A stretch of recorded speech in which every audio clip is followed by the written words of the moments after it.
அதுவும் இல்லாம பக்கத்துல சாக்கடை வேற இருக்கு. அதுல உட்கார கொசு ஈ எல்லாம் சாப்பாடுல உட்காருது. இந்த சோகம் எல்லாம் பச்சோந்தி சீமானு பச்சோந்தி ஏந்தும் கோலம் எமது. அது மாதிரி இருக்கக்குள்ள அப்ப நாங்க ஓட்டு தான் சும்மா போட்டிக்கிட்டே இருக்கணுமா? ரெண்டே பேருக்கு தான் போட்டி. எமது எமதே இந்த சோகம் எல்லாம்.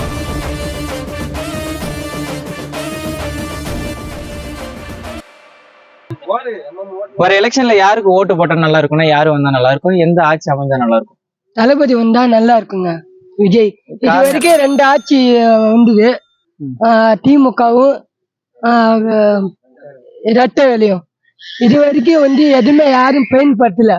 நாங்க ஆண்டு காலம் இருந்து ரொம்ப வருஷமா ரோட்ல கிடக்குறோம். எங்களுக்கு எந்த ஒரு செல்வாச்சும் இல்ல.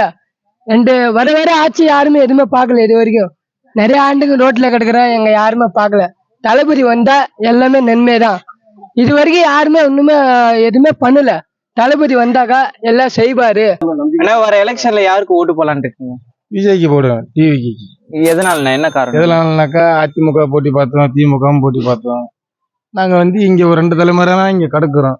இந்த வீடெல்லாம் பாருங்க, ஒரு வீடு கட்டி கொடுக்கல, ஒரு இட வசதி கிடையாது, எதுவுமே கிடையாது. அது மாதிரி இருக்கக்குள்ள அப்ப நாங்க ஓட்டு தான் சும்மா போட்டிக்கிட்டே இருக்கணுமா? சொல்லுங்க. அதாலதான் நாங்க விஜய்க்கு மாத்தி ஓட்டு போட்டாக்கா அவர் வந்தாக்கா மக்களுக்கு ஏதோ நல்லது செய்வார். இப்ப அவர் வந்தாலே செய்வாருன்ற ஒரு நம்பிக்கை எப்படி? நம்பிக்கை இருக்கு எனக்கு. அவங்க 300 கோடி வேணும்னு சொல்லி வராங்கன்னாக்கா, ஒரு அரசியல் இறங்குறாங்கனாக்கா மக்கள்ல என்ன அவங்க பார்க்காத காசா? அரசியல்ல தான் பார்க்கணுமா? இல்ல, அது மக்களுக்காக நல்லது செய்யறதுக்காக தான் வரப்போகுது. ஸ்டேட்மே அவரை ஒரு பீல்ட்ல இருந்து பார்க்கட்டுமே, இருந்து நல்லா செய்வார் மக்களுக்காக. அவங்களோட ஓட்டு டிவிக்கு தான், விஜய்க்கு தான் போடும். வர எலெக்ஷன்ல யாருக்குக்கா ஓட்டு போலான்னு இருக்கீங்க? விஜய்க்கு தான். காரணம் என்ன? ஏன்னா இத்தனை வருஷமா நாங்க டிஎம்கேக்கு ஓட்டு போட்டுக்கிட்டு தான் இருக்கோம். அவங்க எங்களை எதுவும் செய்யறது இல்லை. இப்ப விஜய் பண்ணுவாருன்னு எங்களுக்கு நம்பிக்கை இருக்கு. இப்ப இந்த ஆட்சி நல்லா இருக்குன்ற மாதிரி சொல்றாங்களே. இந்த ஸ்டாலின் ஐயா இருக்காரு இல்லையா, சிஎம் ஸ்டாலின், இப்ப இந்த ஆட்சி நல்லா பண்றாங்க, இதுக்கப்புறம் பண்ண வேண்டியது என்ன இருக்குன்ற மாதிரி சொல்றாங்களே. இதுக்கப்புறம் பண்றாங்க, அது அவங்க இதுக்குதான் பண்றாங்க. எங்க மாதிரி நரிக்கிறவங்களுக்கு அவங்கள எதுவுமே செய்யறதில்லை. ஆனா மாச தொகை மட்டும் 1000 ரூபாய் போடுறாங்க. அது மட்டும் இருந்தா எப்படி? அந்த 1000 ரூபாய் மட்டும் வாங்கி நாங்க என்ன செய்யறது? எங்களுக்கு ஒரு இடம் வேணும். நாங்க 4-5 பசங்க வச்சிருக்க மாதிரி ஒரு வீடு வேணும், ஒரு இடம் வேணும், நல்லா குடிக்கிற தண்ணி வேணும். அது இருந்தாலே எங்களுக்கு போதும். அது அது எவ்வளவு நாளா நாங்க கேட்டுக்கிட்டு இருக்கோம், அது மாதிரி தரதே இல்லை. ஓகே, ரொம்ப நன்றி. விஜய் வந்தா நல்லா செய்வாருன்ற மாதிரி. விஜய் வந்தா எங்களுக்கு ஃபுல் சப்போர்ட்டே விஜய் தான். விஜய் வருவாரு, செய்வார். ஓகே, யார் ஆட்சி வந்தா நல்லா இருக்கும்? விஜய் ஆட்சி வந்தா நல்லா இருக்கும். ஏன்னா மக்கள் ரொம்ப நாளா இங்க கிடக்கும், 35 வருஷமா இடம் இல்லாம இருக்காங்க. நிறைய வரவங்க. நம்ம ஒரு வீடு வசதி இல்ல, ஒரு தண்ணி வசதி இல்ல. நீங்க எத்தனை பேர் வேணா ஓட்டுல நின்றுக்காங்க, எத்தனை பேர் வேணா ஆட்சியில நின்னு, ஆனா எங்க தளபதி தான் வரணும். எங்க ஆட்சிக்கு அவர் தான். எங்க ஓட்டு நாங்க இங்க இருக்க 100 ஓட்டு இருக்கோம். எங்க 100 ஓட்டும் விஜய்க்கு தான். எங்க அண்ணா வந்தா அவர் வருவாரு, தனியா வருவாரு. அவர் ஏழை மக்களை நல்லா பாப்பாரு. அவர் சொல்லிருக்காரு, அவர் வீடியோ எல்லாம் எத்தனை சொல்றாரு. நாங்க ஜெயிச்சா அவர் சொல்றாரு, நான் ஜெயிச்செல்லாம் இல்ல, நான் வந்துதான் சொல்லுவேன். ஆட்சியில வராது முன்னாடி நான் சொல்ல மாட்டேன், ஆட்சியில நான் வந்துதான் எல்லாம் சொல்லுவேன்னு சொல்லியிருக்காரு. அது போல வந்துட்டா எங்க தலைவர் தான். அது எங்க கூட பிறந்த அண்ணன் அவரு. நீங்க யாருக்குன்னு சொல்றீங்க? நான் டிவிக்கு தானே, விஜய்க்கு தான் ஓட்டு போடுவேன். கரூர்ல 41 பேர் செத்தாங்க. எதனால செத்தாங்க? இந்த விஜய் ஜெயிக்கணும், விஜய் பார்க்கணும்னு செத்தாங்க. அந்த கடமைக்கு விஜய் சேர்த்தா போதும். என் ஓட்டு விஜய் தாங்க. வர எலெக்ஷன்ல யாருக்குக்கா நீங்க ஓட்டு போட போறீங்க? விஜய்க்கு தானே போடுவாங்க. காரணம் என்னக்கா? இங்க ஒரு 30-35 வருஷமா இடம் இல்லாம இருக்காங்க. அதுவும் ரோடு பக்கத்துல இருக்கணும். குழந்தைங்க எல்லாம் ஓடி போய் ரோட்டு பக்கத்துல உட்கார்றாங்க. 2-3 குழந்தைங்க அடிபட்டிருக்கு. அது மாதிரி ரோட்டு ஓரமா இருக்கும், ஏதாவது ஒரு வசதி பண்ணலாம், ஒரு இடம் கொடுக்கலாம். அது மாதிரி எதுவும் இல்லைண்ணே. அதுவும் இல்லாம பக்கத்துல சாக்கடை வேற இருக்கு. அதுல உட்கார கொசு ஈ எல்லாம் சாப்பாடுல உட்காருது. ஒரு என்ன ஏதுன்னு எதுவும் பார்க்க மாட்டேங்கிறாங்க. ஓட்டு மட்டும் வேணா கரெக்டா வாங்கிட்டு போயிடுறாங்க. இப்போ இந்த வீடு எல்லாமே பட்டாங்களா இல்ல எப்படி? இல்ல, புறம்போக்குல தானே இருக்கவங்க. ஒரு பட்டா கொடுத்தா நல்லா இருக்கும்.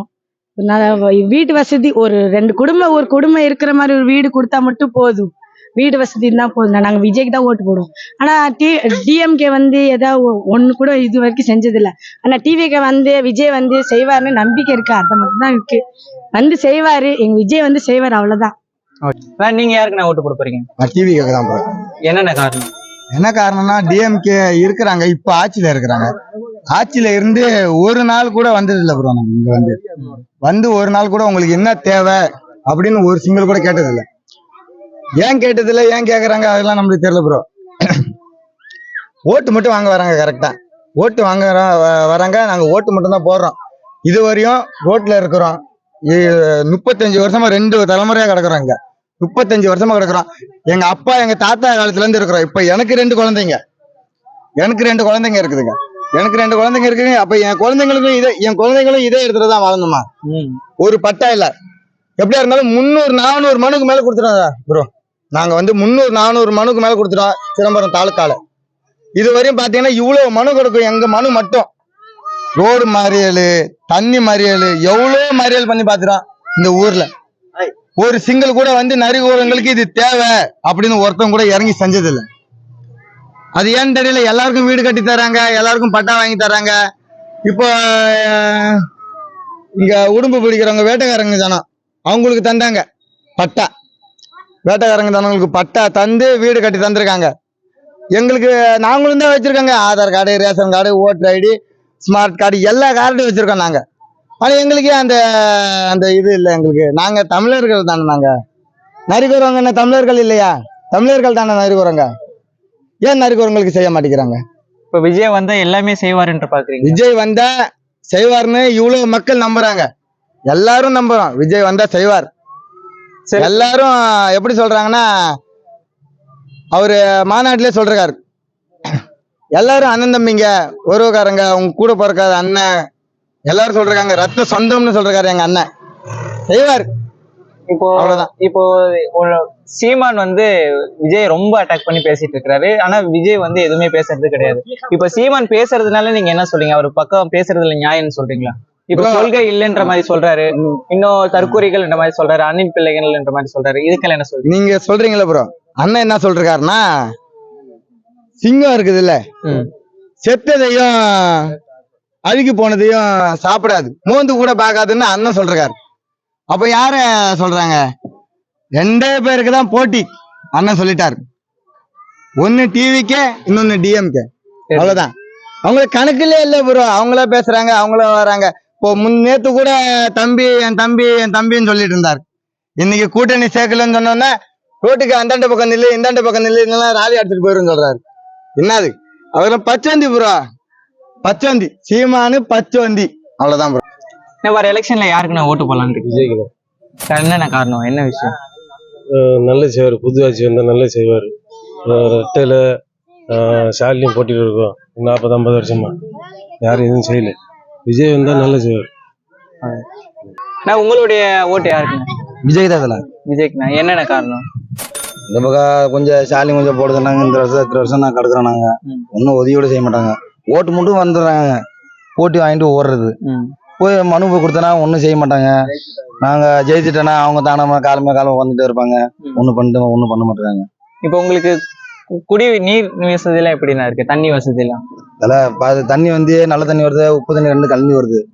பசங்க எல்லாம் ஜுரம்ல கிடக்கு, வியாதி வருது, நிறைய வருது. சாக்கடை தண்ணி எல்லாம் ஓடுது, ஒண்ணுமே பண்ண மாட்டாங்க. இதுக்கெல்லாம் நீங்க எதனா ஒரு மனு எதனா கொடுத்து எழுதிருக்கீங்க? எப்படி என்ன பாத்தீங்கன்னா ஒரு 200 அடி கொடுத்துருவோம். நாங்க ஒரு தடவை 2 தெரியல 200 அடி கொடுத்துருக்கோம் நாங்க மனுவை. எங்க மனுவை பார்த்தோன்னா 20 சாக்கு வரும். ஒன்னோட கமிச்சு விடுவாங்கன்றாங்க. வராங்க, பாக்குறாங்க, திரும்ப ஓடிடுறாங்க கலெக்டர். அப்புறம் ஸ்டாலின் ஐயா ஒன்னும் பார்க்க மாட்டாங்க, ஒன்னும் செய்ய மாட்டாங்க. இந்த வருஷம் விஜய் தான் ஐயா. மறுபடியும் அதே கட்சி மறுபடியும் எங்களுக்கு ஓட்டு போடுங்கன்னீங்களா? அப்புறம் நீங்க என்ன பதில் சொல்லுங்க? நான் போட மாட்டேன் தலை. எங்க தலை விஜய் தான். எங்க தலை வந்தா போதும். நாங்க ஓட்டுக்கு விஜய் தான் போட போறோம். இந்த வருஷத்துக்கு நாங்க விஜய் தான் போட போறோம். சரி, ஓகேண்ணா, தேங்க்ஸ். 2026ல 2 பேருக்கு தான் போட்டி. ஒண்ணு இன்னொன்னு, ஒண்ணு இன்னொன்னு. எமது எமது எமதே இந்த சோகம் எல்லாம்